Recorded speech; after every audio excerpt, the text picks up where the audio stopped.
Welcome back to Dad's Watching Sports. It's Michael Draper here with you. We've got a special episode today. It's Monday, November 30th. If you have not yet checked out our episode 43 that we recorded on Sunday, the 29th, please check that out. We had a really great guest, Melissa Tomlinson, who is a mom, obviously, and then also is a high school football coach. And we talked about her mom life, being a high school football coach as a female, and then breaking barriers. We talked a lot about Sarah Fuller and what we saw at Vanderbilt over the past weekend, and it was really cool. So I very, very much encourage you to check out our latest episode of the show and listen to that interview with Melissa. It was really great to get her perspective on everything. But we are broadcasting live on the All Access Sports Network through their Facebook page and also the Dad's Watching Sports Facebook page and YouTube channel. We'd love for you to shoot us a comment. And if you're listening to the podcast, go ahead and hit that subscribe button and give us a rating and a review, as we would love to do that. But this is a special episode of the show.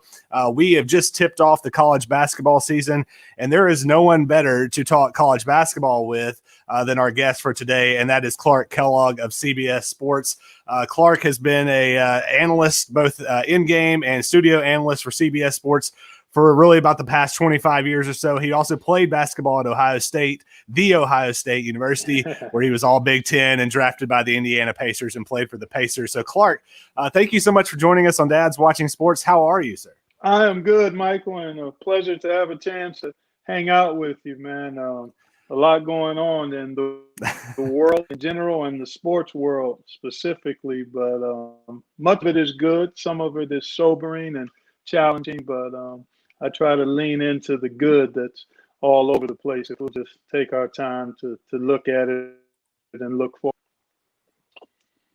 For sure. Well, we're definitely going to talk some college hoops because that's what I know you love and that's what I love. But before we get into that, this show is called Dad's Watching Sports for a reason. We also talk a lot about dad life and just about the ups and downs that come with that and all the fun stuff that comes along with being a dad. And so I wanted to talk to you a little bit about that first. So tell us just a little bit about yourself and your family and just about how that's been a big part of your life. Well, I tell you what, I grew up in Cleveland, Ohio. I'm the oldest of five. My mom and dad are deceased now, but grew up in a really loving lower middle income class, predominantly black neighborhood on the east side of Cleveland. My dad was a police officer for over 40 years. Mom was a domestic engineer, I call her, because she stayed at home and took care of us until I was probably 8th or 9th grade. She started working part-time in a local hospital. So that's where it starts for me. I was fortunate, had all four of my grandparents alive until I was in my 30s. So got to know them really well, extended family all over Cleveland, aunts and uncles and cousins. So family for me has always been foundational and important and blessed and fun and challenging, all of that. And now I'm moving into the early third quarter of my life's journey. If you look at the scriptures, 70, anything beyond that, you're a bonus, although absolutely with technology and so forth, folks are living a lot longer. But I feel like I'm early in the third quarter. I've been married to my wife, Rosie, for 37 plus years. We got married back in the summer of '83. That's great. God has blessed us with 3 adult children, a girl and 2 boys, 33, 31, and almost 29, and then 3 grandchildren. We've got 2 little grandgirls that are 4 and a grandson that's just about 8 months old now. So family is huge, and my kids are doing reasonably well. We're close to them, figuratively and literally, and that we're a close family. But to me, family is really the embodiment of what life is intended to be, and interdependence on one another, a leadership role for moms and dads, clearly seeking to nurture and grow your young children into productive, fruitful adults. And Yes. with that comes tremendous blessing and joy and great challenges and speed bumps as well. But it gives you the fullness of life that God intends for us to have. It's rain and sunshine That's is right. is part Yeah. of the part of our growth journey. So I mean, it's the greatest privilege I've had is one, being married, being a husband, and then two is being a dad. I mean, one A. It's just it's a joy, and then grandfatherhood. That club is a joy indescribable for those that um, are already there and those that hope to get there someday. It's a whole nother level. So Oh, I'm I'm sure. nothing gets me more excited than thinking about, talking about, or being with the crew that God has blessed me to be part of. My wife and our Absolutely. children and their kids. Yeah, And we talk about it on our show all the time. It's also the incredible responsibility, you yeah, know, when you have children and then you're responsible for really guiding them, especially, you know, people of faith too, of guiding them and what you hope that they kind of lead their life in this way. And so talk about that, just the responsibility, and then having to do that with such a prominent career, both playing in the NBA and then going into broadcasting. How have you been able to balance that work, life, family balance? praise to God. I became a Christian in 1986 before any of our children were born.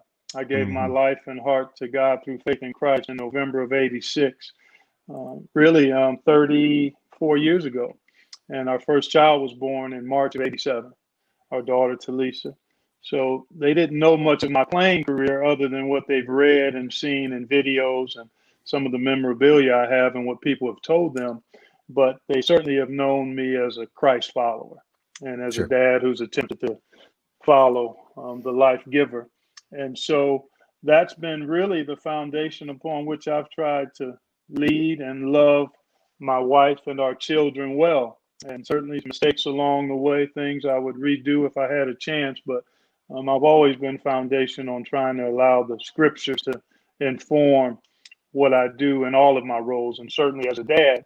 And then the other part you mentioned too, which was always a real tussle and struggle for me, because of my visibility, because of the prominence of my last name. It didn't start with me. My dad was really an outstanding three-sport athlete in Cleveland, and I Hmm. would encounter folks that remembered him not only as a police officer, but as an athlete and as a really good guy, you know, desiring to try to live up to that. And then sensing that with my own kids in a more magnified and amplified way, because I took things a step or two farther than my dad did in terms of my career as a player and then as a still fairly visible and known public figure in broadcasting. So I've always been sensitive to that. And sometimes, Michael, I've pulled back too much from engagement with my kids because I didn't ever want to overwhelm them with a Sure. burden that they already carry because of their last name. And so there were times where I probably should have been more engaged and more forceful with some areas. But by and large, um, I trust that God will fill in the gaps that I've missed, and I try to make sure I don't have too many more going forward. But that's a hard thing, man. That It sword is.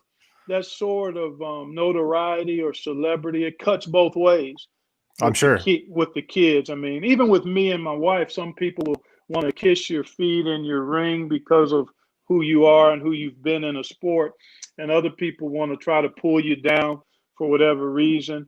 Many folks and most are really trying to receive you as you are, and so it's a challenge. And I always worried about that and prayed about that for my kids, that my wife and I, would clearly value them as individuals and seek to raise them as their own people in the fear and action of the Lord, and then be there as mom and dad, not as a public figure, to be there consistently with them, loving them, being a refuge for them, being an encouragement, a teacher, a supporter, and not always being their friend, because Right. you That's the can't tough do part right that. there. That's all. Yeah, yeah. It's not, friendship is not a high priority when you're raising your kids. To not Hmm. embitter them is a high priority, and to model and demonstrate a life surrender to God is a high priority for those of us that are Christians. So that's how we attempted to navigate it. And it's still it's still work in progress, Michael, because parenting doesn't go away when your kids become adults. It just changes in terms of the dynamics of it. For sure. Well, I've got a 4-year-old and an almost 2-year-old, so we were like right there in it, and everything. So I mean, what's genders of your kids? 4-year-old is a girl, Okay. and the 2-year-old is a boy. So Okay. All we've right. got one of each, and they've got great personalities. They've got big personalities. Our 4-year-old, she asks every single question about every single thing, which is great. That's what girls do. Yeah, I know, Man. right? I know. But they're so much fun, and we're so blessed to have them in our lives and to be able to be their parents. And, we talk about this on our show all the time. We're just trying not to screw up. We're just trying to do the best thing that we can do just to make don't them. Try too hard because you're going to screw up regardless. You just want to try that's to make any catastrophic mistakes. And even those Yep. sometimes can work out for good under the authority and providence of God. But I understand. I hear you loud and clear. We all want to do what we feel is best and right for our kids. And sometimes we get it right. And sometimes we learn from getting it wrong. Yeah. Well, you mentioned, your playing career and your kids not being necessarily alive for a lot of that, but they obviously know, Dad played in the NBA. Do you guys sit down and throughout their life, have y'all watched games? I mean, are they big sports fans? Do they follow some of the same teams that you do? What has that been like? We're a big time sports family, man. My wife played high school sports, loves not only sports, but loves all kinds of games. Okay. Card games, board games, my wife loves games, and I do too. So we're gamers, we're sports folks. All three of our kids played Division I sports at the college level. Our daughter was a volleyballer at Georgia Tech. Our boys, our oldest played a couple of years of basketball at Providence before giving it up. And then Nick, our youngest son, had a 4-year career at Ohio University, and just until recently had been playing overseas in Europe for the last 5 or 6 years. So we're a sports family. Our youngest son played soccer at a really high level, exposed me and my wife to that game, and I'm still a soccer fan. Saw the Columbus Crew advance to the Eastern Conference Finals last night. They did. You knocked off my Nashville soccer club. I live in Nashville, so you guys knocked us off. We needed extra time for it, but we got it done, and I'm excited about the future for the Crew. New stadium being built here in Columbus. So we're sports fans. We are football, basketball, soccer, volleyball, and our kids. We exposed them to it early, and they gravitated to it. Had some aptitude and had really good college careers and got a good portion. Actually, our middle son gave up playing, but he's in medical school right now, and the two older ones, the two others played throughout their college careers and are still involved in sports in some capacity. So yeah, we're big sports fans here. Yeah, absolutely. Sounds like it. Well, the NBA draft was just a couple of weeks ago, and we talked about this on our show about, what that's got to be like for a young man to hear his name called and knowing that day is coming. And even from our perspective of a parent to have your child kind of meet the epitome of what they've been striving for their whole life. From your perspective of someone who went through that, what was that moment like where you hear your name called, being selected by the Pacers with the number 8 overall pick, knowing that was probably your life's dream, at least in some capacity? What was that like? Yeah, sheer joy and gratitude.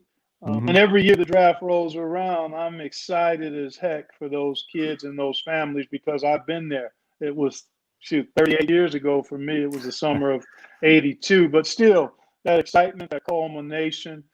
My mom and dad had not flown much when I was going through the draft. Actually, they went on a couple of my college recruiting visits. We flew a couple of times there, but they had never really traveled much. My dad had, but my mom had never been on a plane. So visiting colleges before I chose Ohio State, and then they were there with me at the draft. My fiance at the time, wife-to-be Rosie, was there. My agent. I was the 8th pick. It's not nearly as amplified and dramatized, but still there's the element of joy and excitement and gratitude hearing your name called and being part of the NBA and realizing that dream you had. For me, it started at probably 9 or 10 years old, Michael, when I thought about wanting to one day be one of those pros that I was watching on TV and reading about, man. And I see it happen and to have it happen is just really special and gratifying. and I still get those feelings um, vicariously as I watch each draft, and I follow the NBA fairly closely. Sure. Yeah, it's really great to see those families. I mean, that is for a lot of those families a transformational evening where their whole life's changing. I follow the University of Kentucky, and you think of somebody like Bam Adebayo, who this past week posted a picture of the trailer that he grew up in as a young child, and then just signed what could be a $200 million contract for his efforts. So it's really an amazing thing to see. No doubt. Those kids go through that. So let's talk some college hoops. After all, that's what you've kind of dedicated the rest of your playing career life towards.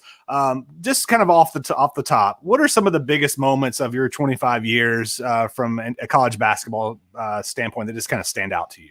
Well, the first one, and it's always going to be at the top of my list, I mentioned our youngest son, Nick, played at OU. They made a run to the Sweet 16 his sophomore year back in 2012. And for me, in all of my basketball journey, particularly as a broadcaster, nothing exceeds that. I mean, I wasn't able to go to his games, but I was able to keep track with my iPad, and CBS gave me a monitor for the Sweet 16 games because I was elsewhere broadcasting where I could watch him and cheer for the Bobcats. I mean, that still gives me goosebumps and great feelings of pride and joy to see him have a one shining moment in that program and those kids, and to know what that means to the countless of thousands of players over the years that have had an opportunity to experience that on whatever level.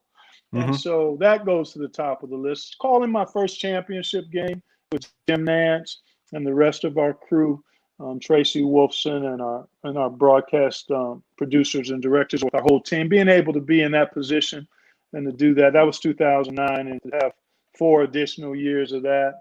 There have been so many games and players, man, in the studio or courtside.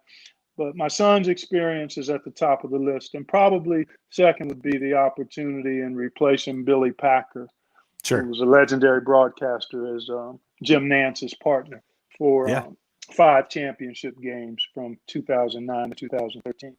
Absolutely. Well, you guys do a fantastic job.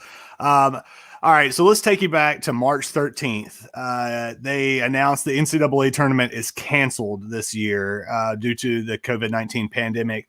What were you doing? What was your initial reaction? Just kind of take us back to that day.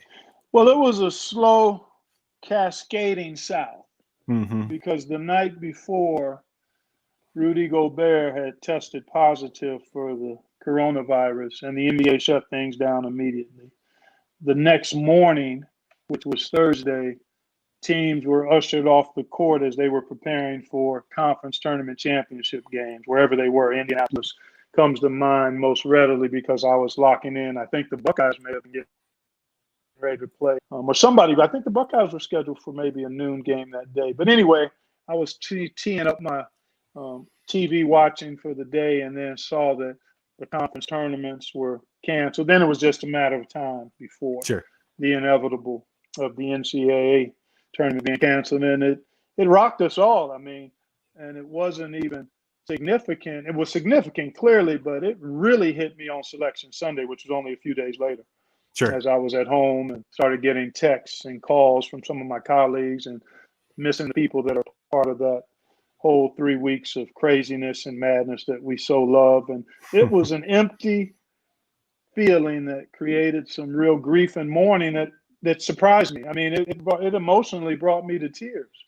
And it wasn't just the games, it was more the people and what was being lost for those players, those coaches, those fan bases, our group that really galvanizes and rallies around the privilege of bringing that event to the millions across the country and world. All of that cascaded on me on Sunday. And I was a wreck, man. I was absolutely an emotional wreck. And it caught me off guard because I had done reasonably well attempting to deal with the reality of where we were with the pandemic and what was needed to try to mitigate it. But when that rocked me, when that hit me Sunday and became even more real and amplified, I was in mourning for about a day and a half. Yeah, honestly. For sure. Yeah. I mean, I think we were kind of all in that same boat. I mean, it just thinking back, I mean, you just never think that we're not going to have a major sporting event, specifically like March Madness, and to have that happen was just devastating. And we talked about it a lot on the show as, as fans and people who cover and watch sports, it's one thing, but for those kids that, again, kind of like the NBA, they work their entire lives to have that moment. And then unfortunately, to nobody's fault, but to have that taken away from them just had to be absolutely heartbreaking. Speaking of the NBA again, and I know you said you watch a lot of NBA. Did you watch the bubble, the playoffs? Oh, yeah. What'd you think about it? Go ahead. I'm sorry, Michael. Go ahead. No, just go ahead. What'd you think about how they were able to pull all that off? Man, it was absolutely amazing. Fantastic. It was tonic for our sports watching souls. Yeah. And for our basketball loving folks. I mean, it was really, really a nice injection. And the way they pulled it off, just thinking about the people, the logistics, the effort, all of the things that went into that we won't know about other than talking to people that were in there and reading about it. But we experienced high level, the best players in the world competing for a championship in difficult times and circumstances, yet bringing what they are to all of us, which is high level, intense, competitive pro basketball. It was great. And we're big LeBron fans here. He's a Northeastern Ohio guy. Right. Brought a championship to Cleveland in 2016. And has just done so remarkably well, not only on the court, but in how he's handled just humongous expectations and celebrity throughout his career, man. I think it's going to be one of the great case studies in the history of sports when he's done what he's done, how he's done it, under the expectations and pressure that he's done it is more remarkable than we can even articulate right now, in my opinion. I just think it's unbelievable what he's done and continues to do.